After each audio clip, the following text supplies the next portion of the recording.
Good morning बच्चों। कक्षा 10 हिंदी में गद्य खंड से कल मैंने आपको ममता गद्यांश का अर्थ तथा उसमें निहित प्रश्नों के उत्तर बताए थे। ममता कहानी जो कि जयशंकर प्रसाद द्वारा रचित है, इसमें रोहितास दुर्ग के राजा की मंत्री चूड़ामणि की ममता एकमात्र पुत्री है जो कि विधवा है और उसके लिए चूड़ामणि बहुत ही चिंतित है। वो चाहते हैं कि इतनी धन संपदा एकत्रित कर लें कि हमारी पुत्री का जीवन निर्वाह बड़े आराम से हो सके। लेकिन ममता का मानना है कि ईश्वर ने जो कुछ लिखा है किस्मत में वही होकर रहता है और हमें किसी भी प्रकार से धन एकत्रित करने की आवश्यकता नहीं है। जो हमारी किस्मत में लिखा होगा वो हो जाएगा। वह अपने पिता को समझाती है कि हम ब्राह्मण हैं, क्या हमें यहाँ इतने बड़े संसार में भिक्षा भी नहीं मिलेगी, आप हमारे लिए इतने चिंतित क्यों हो रहे हैं। लेकिन उनके पिता चूड़ामणि उसकी बात नहीं मानते हैं और फिर शेरशाह से रोहितास दुर्ग के राजा से युद्ध होता है। सभी लोग मारे जाते हैं और ममता वहाँ से पीछे के दरवाजे से निकल जाती है। कल मैंने आपको इसके कुछ गद्यांशों के अर्थ बताए थे और उसके आगे बताने जा रही हूँ। जब चूड़ामणि अपने सेवकों के पास ममता के कक्ष में स्वर्ण से भरे हुए थाल लेकर आते हैं और ममता को देने के लिए कहते हैं, तो ममता एकदम चौंक जाती है और अपने पिता से कहती है और उनके पिता उसे कहते हैं कि शेरशाह शीघ्र ही रोहितास दुर्ग पर आक्रमण करने वाला है, तब ना मैं रहूँगा और ना ये राज्य रहेगा, ना धन संपदा रहेगी, तो तुम्हें ये सोना ग्रहण कर लेना चाहिए। इस पर ममता कह रही हैं, गद्यांश से पढ़ा रही हूँ, हे भगवान, तब के लिए विपद के लिए इतना आयोजन, परम पिता की इच्छा के विरुद्ध इतना साहस, पिताजी क्या भीख ना मिलेगी? क्या कोई हिंदू भूपृष्ठ पर ना बचा रह जाएगा जो ब्राह्मण को 2 मुट्ठी अन्न दे सके? यह असंभव है, फेर दीजिए पिताजी, मैं काँप रही हूँ। इसकी चमक आँखों को अंधा बना रही है। वह अपने पिता को समझाती है कि हम भीख मांगकर अपने जीवन का यापन कर लेंगे, लेकिन आपको गलत कार्य के द्वारा धन नहीं कमा कर लेंगे। और वो कहती हैं कि इस सोने की चमक हमारी आंखों को अंधा कर रही है, अर्थात मुझे ये अच्छी नहीं लग रही है। तो उसके पिता कहते हैं, मूर्ख है, कहकर चूड़ामणि चले जाते हैं। दूसरे दिन जब डोलियों का तांता भीतर आ रहा था, ब्राह्मण मंत्री चूड़ामणि का हृदय धक धक करने लगा। वह अपने को रोक ना सका। उसने जाकर रोहितास दुर्ग के तोरण पर डोलियों का आवरण खुलवाना चाहा। पठानों ने कहा, यह महिलाओं का अपमान है। इसमें यह शर्त रखी गई थी कि अगर तुम पीछे का दरवाज़ा खोल दोगे, शेरशाह ने चूड़ामणि से शर्त रखी थी कि अगर तुम रोहितास दुर्ग का दरवाज़ा पीछे से खोल दोगे तो डोलियों में बैठकर हमारी सैनिक किले में घुस जाएंगे और हम अचानक आक्रमण कर देंगे। अचानक आक्रमण करने से हम रोहितास दुर्ग को जीत लेंगे। इसके लिए उन्होंने ढेर सारी स्वर्ण मुद्राएं देने के लिए कहा था और चूड़ामणि ने उसे स्वीकार कर लिया था, जबकि ममता यह बिल्कुल नहीं चाहती थी। उन्हें उनका यह कार्य बिल्कुल पसंद नहीं था। और यही हुआ। जब दूसरे दिन डोलियों में सैनिक बैठ कर के आए तो चूड़ामणि ने दरवाज़ा खोल दिया, लेकिन मानवतावश और ममता के कथनों से प्रभावित होकर के उसने डोलियों का आवरण खुलवाना चाहा। तब पठानों ने कहा कि यह तो महिलाओं का अपमान है, अर्थात डोलियों का पर्दा नहीं हट सकता है। बात बढ़ गई, तलवारें खींची, ब्राह्मण वही मारा गया और राजा रानी और कोच सब छली शेरशाह के हाथ पड़े। निकल गई ममता डोली में भरे हुए पठान सैनिक दुर्ग भर में फैल गए, पर ममता न मिली। इसके बाद वही हुआ जिसका अंदेशा था कि उन्होंने रोहतास दुर्ग पर शेरशाह के सैनिकों ने आक्रमण कर दिया। राजा रानी मारे गए, मंत्री भी मारा गया, सारा कोष लूट लिया गया, लेकिन ममता दुर्ग से निकल जाती है। काशी के उत्तर में धर्मचक्र, बिहार, मौर्य और गुप्त सम्राटों की कीर्ति का खंडहर था। भग्नचूड़ा तृण गुल्मों से ढके हुए प्राचीन ईंटों के ढेर में बिखरी हुई भारतीय शिल्प की विभूति ग्रीष्म की चंद्रिका में अपने को शीतल कर रही थी। अब इसमें ममता भाग करके निकल करके जहाँ पहुँची है उसका वर्णन है कि वह कहाँ जाकर के पहुँचती है, कहाँ जाकर के रुकती है, इसका इस गद्यांश में वर्णन है। काशी के उत्तर में, काशी नगर के उत्तरी क्षेत्र में धर्मचक्र, बिहार, मौर्य और गुप्त सम्राटों की कीर्ति का खंडहर है। मतलब वहाँ के राजमहल अब खंडहर हो चुके हैं। भग्न चूड़ा तृण गुल्मों से ढके हुए प्राचीन, उसकी दीवारें और गुल्म जो खंभे थे वो टूट चुके थे और पत्तों से ढके हुए थे।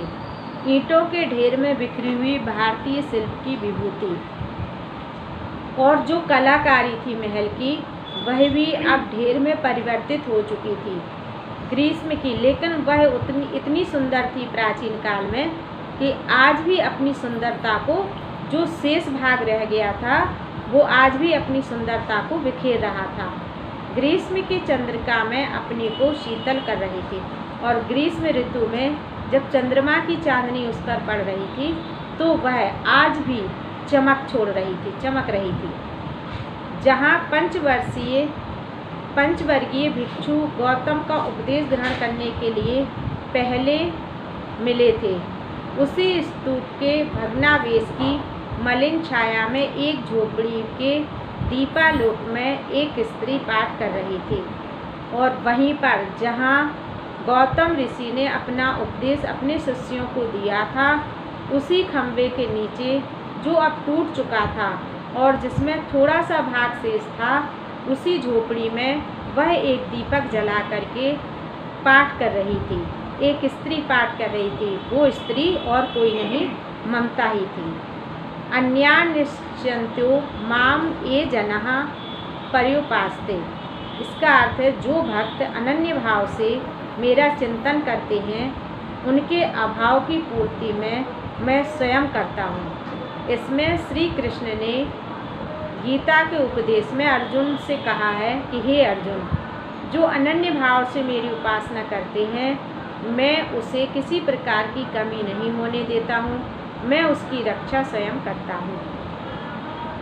पाठ रुक गया। एक भीषण और हताश आकृति दीप के मंद प्रकाश में सामने खड़ी थी। स्त्री उठी, उसने कपाट बंद करना चाहा, परंतु उस व्यक्ति ने कहा, माता मुझे आश्रय चाहिए। ममता दुर्ग से निकलकर एक खंडहर में पहुंचती है और दीपक प्रज्वलित करके वह पाठ कर रही थी। उसी समय उसने देखा कि दीपक की मंद रोशनी में कोई सैनिक उसके दरवाजे पर खड़ा है और उससे आश्रय मांग रहा है। ममता कहती है, तुम कौन हो? मैं मुगल हूँ। चौसा युद्ध में शेरशाह से विपन्न होकर रक्षा चाहता हूँ। इस रात अब आगे चलने में असमर्थ हूँ। वह स्वयं शेरशाह था, लेकिन उसी राज्य में वह शरण ले रहा था, इसलिए वह अपने को शेरशाह न बताकर शेरशाह से दुखी एक सैनिक बताता है और कहता है कि मैं आगे जाने में असमर्थ हूँ। क्या शेरशाह से? स्त्री ने अपने ओंठ काट लिए। हाँ माता। फिर वो ममता पूछती है, तुम शेरशाह से दुखी होकर आए हो? तो वो कहता है कि हाँ, जबकि वह स्वयं शेरशाह था। परंतु तुम भी वैसे ही क्रूर हो। वही भीषण रक्त की प्यास, वही निष्ठुर प्रतिबिंब तुम्हारे मुख पर भी है। सैनिक, मेरी कुटी में स्थान नहीं, जाओ कहीं दूसरा आश्रय खोजो। लेकिन ममता को वह भी शेरशाह की तरह ही निष्ठुर और क्रूर लगा और उसने पहले तो आश्रय देने से मना कर दिया, लेकिन फिर वह उसे आश्रय दे देती है। इसके गद्यांश के प्रश्नोत्तर मैं आपको बता रही हूँ।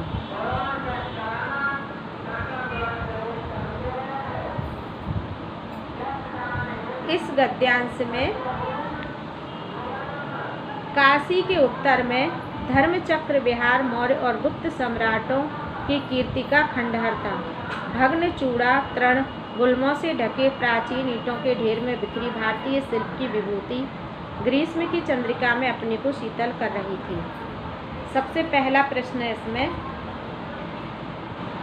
उपर्युक्त गद्यांश के पाठ और लेखक का नाम। उपर्युक्त गद्यांश के पाठ का नाम ममता, लेखक का नाम आचार्य जयशंकर प्रसाद। रेखांकित अंश की व्याख्या। इसमें लेखक ने जब शेरशाह रोहतास दुर्ग पर आक्रमण कर देता है तो ममता उस दुर्ग से बचकर के निकल जाती है और उसने जहां आश्रय लिया था उस स्थान का वर्णन किया गया है कि वह स्थान काशी के उत्तर में गुप्त सम्राटों की कीर्ति का खंडहर था, अर्थात बिहार मौर्यों का और गुप्त सम्राटों का महल था, जो अब खंडहर के रूप में परिवर्तित हो चुका था और उसकी दीवारें तथा उसके जो खंभे थे वो यद्यपि बहुत ही सुंदर कलाकारी से बनाए गए थे, लेकिन अब वह टूटे फूटे थे। फिर भी उनका जो शेष भाग बचा था वह अपनी सुंदरता को चंद्रमा की चांदनी में बिखेर रहा था, अर्थात प्राचीन काल में वह कितना सुंदर होगा यह दर्शा रहा था। तीसरा प्रश्न है, पंचवर्गीय भिक्षु गौतम बुद्ध का उपदेश ग्रहण करने के लिए पहले कहाँ मिले थे? पंचवर्गीय भिक्षु गौतम बुद्ध का उपदेश ग्रहण करने के लिए पहले इसी काशी के उत्तर क्षेत्र में मौर्य एवं गुप्त सम्राटों के खंडहर में मिले थे। यही उन्होंने अपना पहला उपदेश दिया था। गद्यांश में किस खंडहर की चर्चा की गई है? गद्यांश में काशी के उत्तर में धर्मचक्र विहार मौर्य और गुप्त सम्राटों की कीर्ति के खंडहर की चर्चा की गई है।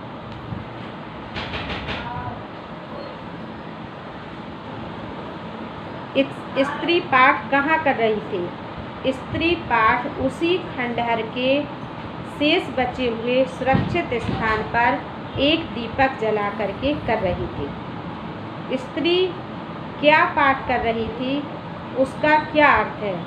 स्त्री गीता के उपदेशों का पाठ कर रही थी, गीता का पाठ कर रही थी, और जिसका अर्थ है कि गीता में श्री कृष्ण ने अर्जुन को उपदेश देते हुए कहा है कि हे अर्जुन, जो अनन्य भाव से मेरा चिंतन भजन मनन करता है, मैं उसको किसी प्रकार की कमी नहीं होने देता हूँ, मैं उसकी रक्षा स्वयं करता हूँ।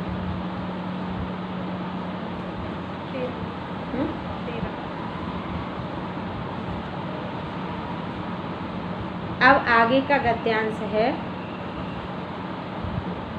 परंतु तुम भी वैसे ही क्रूर हो, वही भीषण रक्त की प्यास, वही निष्ठुर प्रतिबिंब तुम्हारे मुख पर ही। जब शेरशाह एक साधारण सैनिक कहकर अपने आप को ममता से शरण मांगता है तो ममता कहती है कि मैं तुम्हें शरण नहीं दे सकती हूँ, क्योंकि तुम भी वैसे ही दुष्ट रक्त के प्यासे और निष्ठुर मुख वाले दिखाई देते हो। मेरी कुटी में तुम्हारे लिए कोई स्थान नहीं है, तुम जाकर के किसी दूसरे स्थान पर आश्रय लो। गला, फिर वह सैनिक कहता है, अर्थात शेरशाह कह रहा है, गला सूख रहा है, साथी छूट गए हैं, अश्रु गिर पड़ा है, इतना थका हुआ हूँ, इतना कहते कहते वह व्यक्ति धम्म से बैठ गया और उसके सामने ब्रह्मांड घूमने लगा। इतना कह करके शेरशाह को चक्कर आ जाता है और वह पृथ्वी पर चक्कर खाते हुए बैठ जाता है। वह बताता है कि मेरा प्यास के मारे गला सूख रहा है, साथी भी छूट गए हैं, मेरा घोड़ा भी मारा जा चुका है और मैं अब यहाँ से आगे जाने में असमर्थ हूँ। ममता सोचने लगी, यह विपत्ति कहाँ से आई। उसने उसे जल दिया, मुगल के प्राणों की रक्षा हुई। वह सोचने लगी, सब विधर्मी दया के पात्र नहीं। मेरे पिता का वध करने वाले आतताई घृणा से उसका मन विरक्त हो गया। उसने उसे जल तो पिला दिया, लेकिन फिर वह सोचती है कि सभी विधर्मी दया के पात्र नहीं होते हैं, सभी आश्रय देने योग्य नहीं होते हैं। इसी दुष्ट ने मेरे पिता का वध किया होगा और यह सोचकर वह उसे घृणापूर्वक देखने लगती है।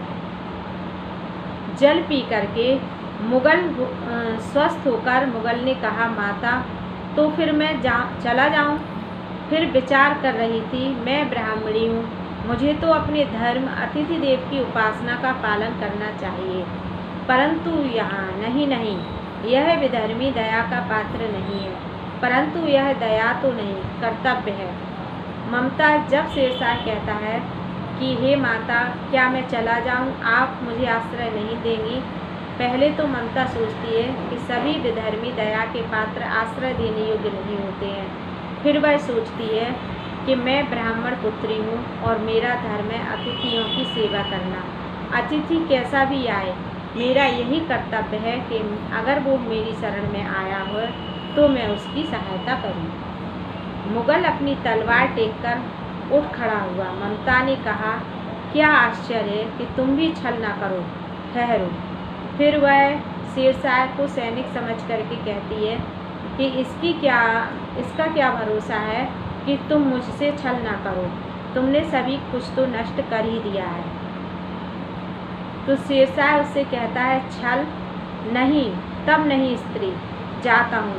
तैमूर का वंशधर स्त्री से छल करेगा, जाता हूँ, भाग्य का खेल है। लेकिन शेरशाह कहता है कि हम तैमूर के वंशधर हैं और हम कभी भी स्त्रियों से छल नहीं करते हैं।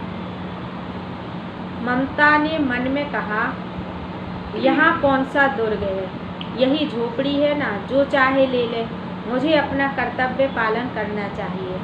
वह बाहर चली गई और मुगल से बोली, जाओ भीतर, थके हुए भयभीत पथिक, तुम चाहे कोई हो, मैं तुम्हें आश्रय देती हूँ। मैं ब्राह्मण कुमारी हूँ, सब अपना धर्म छोड़ दें तो मैं भी क्यों छोड़ूं? मुगल ने चंद्रमा के मंद प्रकाश में वह महिमामय मुखमंडल देखा। उसने मन ही मन नमस्कार किया।